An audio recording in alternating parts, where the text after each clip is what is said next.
राम नाम सत्य है क्यों कहा जाता है? हमारे हिंदू धर्म में राम नाम सत्य है का विशेष महत्व बताया गया है। कहते हैं इस नाम का 3 बार जप करने का फल 1000 बार किसी भगवान का नाम लेने के बराबर बताया गया है। अंतिम संस्कार के समय जब शव को ले जाया जाता है तब राम नाम सत्य है बोलते हैं, जबकि किसी खुशी के समय इन 4 शब्दों को नहीं बोले जाते। तब हर किसी के मन में ये सवाल उठता है कि किसी के मृत्यु के पश्चात ही क्यों इन शब्दों का उच्चारण होता है।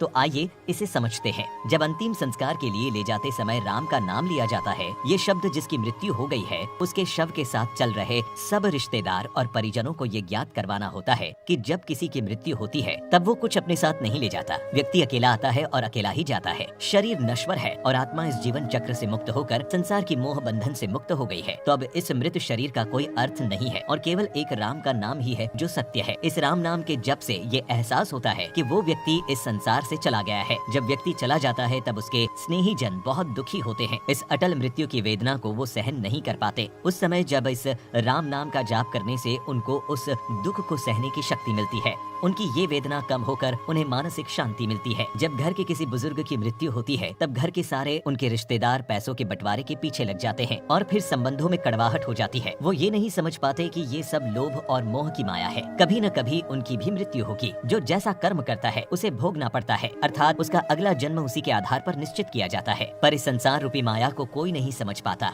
जो समझ जाए वही ज्ञानी कहलाए। इसीलिए जब शव को ले जाया जाता है तब राम नाम सत्य है का जप मृतक के लिए नहीं होता, बल्कि उनके स्नेही जन रिश्तेदारों के लिए होता है कि वो समझ सके कि मृत्यु अटल है और राम का नाम ही सत्य है।